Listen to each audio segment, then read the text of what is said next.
మీకు ఫోన్లోకి అది వాళ్ళు రాయకుదురులో మారం శివప్రసాద్ గారి క్లాస్ ఉంది. మీరు ఒకసారి క్లాస్ వినట్టే మీకు ఒక అవగాహన వస్తుంది కాబట్టి క్లాస్కి రండి.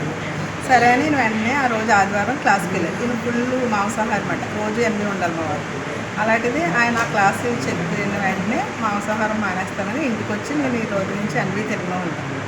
నాకు అప్పుడు జ్ఞానం లేదు, నేను అనుకున్నాను గొడవ లేదు ఏం తినకపోతే. అంటే ఈయన బీపీ వల్ల ఏం చేసేవారంటే ఉప్పులు కారాలు మసాలా లేకుండా ఉండమని, అవి మాకు నచ్చి కాదు. అందుకని నేను తినకపోతే శుభ్రంగా మనం అన్నీ వేసి తినొచ్చు, గొడవ లేదు, మంచి పని చేశారండి అని అనుకున్నాము. అంటే మా వారు ఏంటంటే పూర్తిగా అంటే ఎప్పుడు ఎవరికి టైం వస్తుందో అప్పుడే ఛానల్లోకి వస్తాం కదా, ఆయన మంచిది తినకని చెప్పేవారు కానీ దాని గురించి నాకు అంత అవగాహన లేదు. నేనేమనేదాన్ని ఆయన్ని, మీకంటే బీపీ మూల మానేసారు, నాకు ఏ జబ్బులు లేదు కదా, నేను తింటాంలేండి అనేదాన్ని. అలా ఈయన ఛానల్లోకి వచ్చాక కూడా మేము 1 సంవత్సరం మా పిల్లలకి పెట్టేసేదాన్ని, నేను తిన్నాను. తిన్న తర్వాత క్లాసులకు తీసుకెళ్ళేవారు. ఈయన కూడా ఎక్కడికి వెళ్ళినా కూడా క్లాస్ వినేదాన్ని. ఆ క్లాస్ విన్న 4 రోజులు చాలా బాగుంది. అబ్బా వాళ్ళు చెప్పింది కరెక్టే కదా, నిజమే చెప్తున్నారు కదా, మనం అలా ఉండలేదు, ఇలా ఉండాలనుకుంటాం. సాధన ఉండేది కదా అప్పుడు. అంటే చూడండి, ఇప్పుడు ఎవరైనా ఇప్పుడు క్లాస్ వింటారు, బాగుంటుంది, 4 రోజులకి ఎదుగా చెప్పారు కదా, అలా ఉందాం అనుకుంటాం. కానీ మన పక్కన ప్రాపంచిక జీవితం ఉంటుంది కాబట్టి మాయలోకి తీసుకెళ్ళిపోతారు. వాళ్ళు అలాగే చెప్తారు అనేసరికి మనం మనలో శక్తి లేకపోయేసరికి అటువైపు వెళ్ళిపోతాం కదా. ఎప్పుడైతే సాధన రోజు చేస్తామో మన ద్వారా మారి వాళ్ళు ఉంటారు తప్ప వాళ్ళ మాయలోకి మనం వెళ్ళాం కదా. అందుకే సాధన మెయిన్ ఇంపార్టెన్స్ ఏంటంటే సాధనే. మనం రోజు సాధన చేయడం వల్ల మనం ఎలా ఉండాలన్నది అన్నీ తెలుస్తాయి. నాకు అప్పుడు సాధన లేని వల్ల ఏం చేసేదానంటే క్లాస్ వినేదాన్ని. నాకేంటంటే అప్పుడు దాకా మాట్లాడకపోవడం భయంతో ఉండి, నేను ఎప్పుడైతే ఈ ధ్యానంలోకి వచ్చానో ధైర్యం పెరిగింది కొంచెం. అప్పుడు దాకా నేను ఏం మాట్లాడితే ఏమనేసుకుంటారో అని భయపడి ఉండేదాన్ని నేను. అంటే చూడండి, పత్రిసారి చెప్పేవారు, ధ్యానం చేయడం వల్ల ధైర్యం పెరుగుతుంది, ఆత్మశక్తి పెరుగుతుంది, మనం ఉన్నట్టుగా ఉంటాం అన్నీ చెప్పారు కదా. అది 1 by 1 నా జీవితంలో మార్చుకుంటూ వచ్చానమాట. ఫస్ట్ ఏంటంటే నాకు ధ్యానం చేసిన కొత్తలు, ఇప్పుడు మీలో కూడా మీరు అందరూ కొత్త వాళ్ళు కాదు కాబట్టి చెప్తున్నాను, మీకు అనుభవాలు ఉంటాయి కదా. నా అనుభవం చెప్తున్నాను. నేను మెడిటేషన్ చేసిన కొత్తలు ఎప్పుడు ఏడ్చేదాన్ని కదా, ముందు ఏడిపే వచ్చింది, ధ్యానంలో కూర్చుంటే ఏడుపు వచ్చింది అనమాట. నాకు అర్థమయ్యేది కాదు, కళ్ళు గుప్పోయిలాగా ఏడ్చేసేదాన్ని ధ్యానంలోనే. ఏంటి ధ్యానం చెప్తే ఆనందం అన్నారు ప్రతిసారి, నేనేంటి అడుగుతాను అనుకునేదాన్ని తెలియక. ఏంటి ఇలా ఉంటున్నది అనుకుని వాసు గారు అని తణుకులో ఉండారు. అప్పుడు మేము తణుకు వెళ్ళాం. ఫస్ట్ పెనుమండలో ఉండగా ధ్యానం మొదలుపెట్టాను. మా పిల్లల చదువు గురించి తణుకు తీసుకెళ్ళారు. తణుకులో ఉండగా ఒక 10 మంది ధ్యానం బ్యాచ్ నాకు పరిచయం అయ్యారు. అది కూడా ఎలాగంటే ముందులో సాధన లేదన్నాను కదా, సాధన లేక ధ్యానం చేసేదాన్ని కదా, క్లాసులు వినేదాన్ని.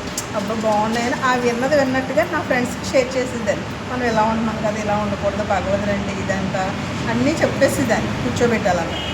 ఆ చెప్పిన తర్వాత ఈయన ఏం చేశారంటే, ఇది మంచి కార్యక్రమం కదా, తనకి వెళ్ళిన తర్వాత అక్కడ క్లాసులకు వెళ్ళేవాళ్ళు. ఇది మంచిది, మన ఊళ్ళో కూడా మనం క్లాసులు పెడదాం, అందరికీ ఉపయోగపడేది కదా ఇది, మన ఊళ్ళో ప్రతి ఆదివారం క్లాస్ పెడదామని చెప్పి మేము తణుకులో ఉండగా ఆదివారాలు మా ఊళ్ళో క్లాసులు స్టార్ట్ చేసినప్పుడు ఒకసారి మరి మేము పెనుమంట్ర అంటే తణుకు నుంచి పెనుమంట్ర తీసుకెళ్ళి వాళ్ళకి భోజనం పెట్టి మళ్ళీ సాయంత్రం తీసుకురావాలి కదా. 1 రోజు 2 రోజులు మాతో ఉండేవారు సార్స్ ఎవరు వచ్చి.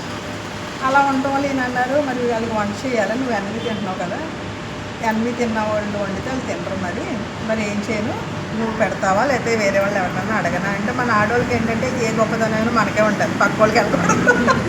నిజంగా అదే స్వార్థంతో నేను అన్నాను, అదేంటి మన ఇంటికి తీసుకొచ్చి వాళ్ళ ఇంటికి తీసుకెళ్ళి పెడతారా, వద్దు నేను అంటే. చూడండి, అంటే భగవంతుడు గురువు ఎంత గొప్పోడు అంటే, ఇప్పుడు నాకు ఏ జబ్బులు లేవు, నేను బాగున్నాను అన్నాను కదా, ఏదో లింక్ పెడతాడు. ఇప్పుడు మన అందరం ఒకలారం, ఒకటి హెల్త్ పరంగా వస్తారు, ఒకరు మానసిక ఒకరు వస్తారు, కొద్దిగా ఆర్థికంగా అలా వస్తారు కదా.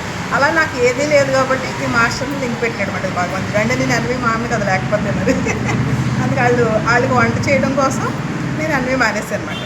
నేను మానేసే వండుతానులేని, మీరు ఎవరింటికి తీసుకెళ్ళొద్దాను.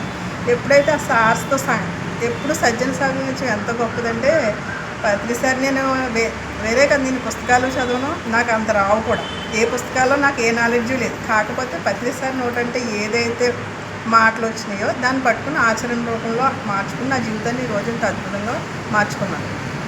ప్రతిసారి చెప్పింది ప్రతిదీ ఆచరణ పెట్టుకుంటాను. ఆయన అనేవారు, ఏమనేవారు, ముందు ధ్యానం చేయాలి, నీ గురించి నువ్వు చేసుకోవాలి. అంటే మనం ఈ శరీరం నిలబెట్టుకొని ఆత్మకి శక్తి ఇవ్వాలంటే ధ్యానం చేయాలి. నేను కూడా నా ఎక్స్పీరియన్స్ చెప్తున్నాను, ఎవరిది వాళ్ళకే ఉంటుంది, నాలా చేయమని నేను చెప్పను. ఇప్పుడు ఒక క్లాస్ విన్నామంటే నేను క్లాసులు మిస్ అవ్వను. అందుకే ఎంతో మనకు నాలెడ్జ్ ఉన్నా భగవంతుడు ఏంటంటే ఇప్పుడు నేను చెప్పను, మీకు ఎవరికో ఏదో ఒక సందేశం నా మాట ద్వారా మీ లైఫ్ మారొచ్చు. అది నాది కాదు, వాళ్ళే మీకు చెప్పింటారు. ఆ మాట కోసం మనం కూడా ఇప్పుడు మనకు అన్నీ తెలుసు, కర్మ సిద్ధాంతం తెలుసు, అన్నీ తెలుసు. కానీ మన లైఫ్లో ఏదో మర్చిపోతాం తెలిసింది. మళ్ళీ క్లాస్లో ఆ మాట మీకు గుర్తు చేస్తారు మాస్టర్స్. అబ్బా అవును కదా, మనం ఇది చేయట్లేదు, చెయ్యాలి. నేను అలాగే నేర్చుకుంటాను. మా ఇంట్లో క్లాసులు జరుగుతాయి. ఆ వంట అయిపోయాక క్లాస్ కాడ కూర్చుంటాం. వాళ్ళు ఏం చెప్తారో మనకి ఏం ఉపయోగపడుతుందో అంతే కదా. అలా ఏంటంటే ఎప్పుడైతే క్లాసులు వింటామో మనకి జ్ఞానం పెరుగుతుందన్నమాట. సాధన చేయడం వల్ల శక్తి పెరుగుతుంది. ఆ శక్తి ఉన్నప్పుడే కదా మనం ఏదైనా తీసుకోగలుగుతాం.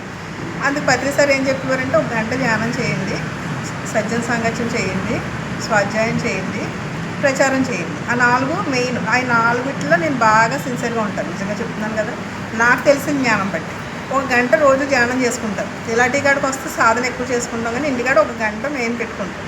ఆ గంట ధ్యానం చేశాక ఇది వరకు అంటే క్లాసులు ఎక్కడుంటే అక్కడికి వెళ్ళిపోయేవాళ్ళు. ఇప్పుడు ఏంటంటే శుభ్రంగా మన ఫోన్లోనే వచ్చేస్తున్నాయి కదా అన్నీ. వంట చేసుకుంటా, పని చేసుకుంటా, వెంట క్లాస్ వింటాం. అక్కడ సత్సంగం అయిపోతుంది. స్వాధ్యాయం అంటే నా దృష్టిలో ఏంటంటే, నేను పుస్తకాలు ఎక్కువ చదవను. నా ఒపీనియన్, ఎవరిష్టం వాళ్ళు చదువుకోవాలి. పత్రిసారి స్వాధ్యాయం అంటే పుస్తకాలే చదవమంటారు. నాకేంటో తెలియదు కానీ పుస్తకాలు నేను చదవలేను. ఆ ధ్యాన జగత్తు అలాంటివి చదువుతాను తప్ప వేరే మరి ఆ స్థితి నాకు రాలేదేమో. నన్ను నేను చెక్ చేసుకుంటాను. అంటే ఇప్పుడు పత్రిసారి ఏం చెప్తారు, ఎప్పుడు ఎలా ఉండాలో ముందు కామన్ సెన్స్ ఉండాలి కదా. మినిమం కామన్ సెన్స్ ఉండాలి కదా. మనకి జ్ఞానం లేకపోతే అది ఉండదు కదా. మనసు ఉంటుంది కదా. ఎప్పుడైతే మనసు ఉంటుందో మనదే కరెక్ట్ అని అవతల వైపు కరెక్ట్ ఉన్నా మనం నెగ్గాలని అక్కడ తప్పు. అదే మొత్తానికే ఆర్గ్యూ చేసేసి మనదే కరెక్ట్ అనిపించేసుకుంటాం కదా, అది తప్పే కదా.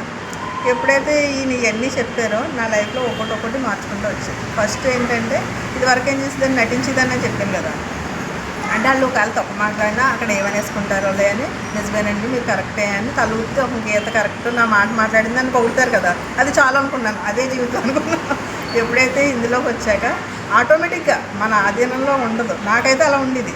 ఎప్పుడైతే సాధన చేయడం మొదలుపెట్టానో నాలో ఉన్న కంటంటో నీళ్ళు వచ్చి అన్నాను కదా, నాకు అర్థం కాలేదు. ఏంటి ఏడిపోతుంది, పత్రిసారి మా ఆనందం అన్నారు, నాకు ఏడిపోతుందని ధ్యానం చెప్తాను. అప్పుడు నాకు పెద్ద అవగాహన లేక కుసుమ్ గారు అని వాసు గారు మిస్సెస్ ఉన్నారు, ఆవిడ ఫోన్ చేశాను. ఇందే కుసుమ్ గారు నాకు ఏడుపు వచ్చేస్తుంది, మా ఆయన తిడుతున్నారు, మళ్ళీ ఎడుతున్నారు ఏంటంటే, నాకు ధ్యానం చేస్తే వస్తుంది, కళ్ళు తెరిస్తే రావట్లేదు ఏంటంటే. ఆవిడన్నారు నాకు దీని గురించి నాకు తెలియదు, మా ఇంటికి నాగేశ్వరరావు సార్ వస్తున్నారు, వాళ్ళ ఇంటికి అప్పుడప్పుడు ఆయన వచ్చి ఆయన అడగండి, అలా డౌట్ ఉంటే తీరుస్తారని. సరేలేండి అని ఈయన అన్నారు, హాస్పిటల్ తీసుకెళ్తాను. నన్ను హాస్పిటల్కి వద్దు, అక్కడ తీసుకెళ్ళండి, వసు గారు ఇంటికాడ తిప్పేయండి, అది ఇంటికాడ నుంచి అలాగే ఇంటికి వెళ్తానంటే సరే అండి.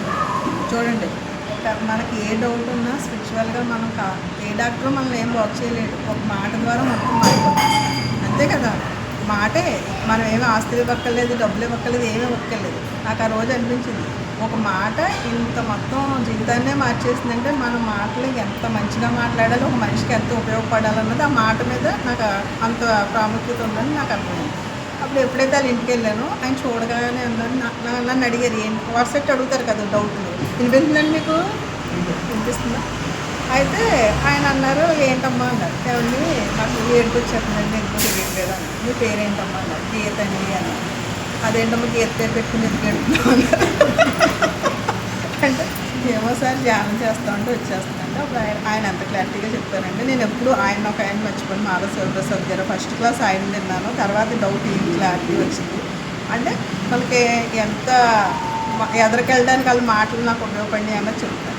అప్పుడు ఆయన అన్నారు, అమ్మ మనలో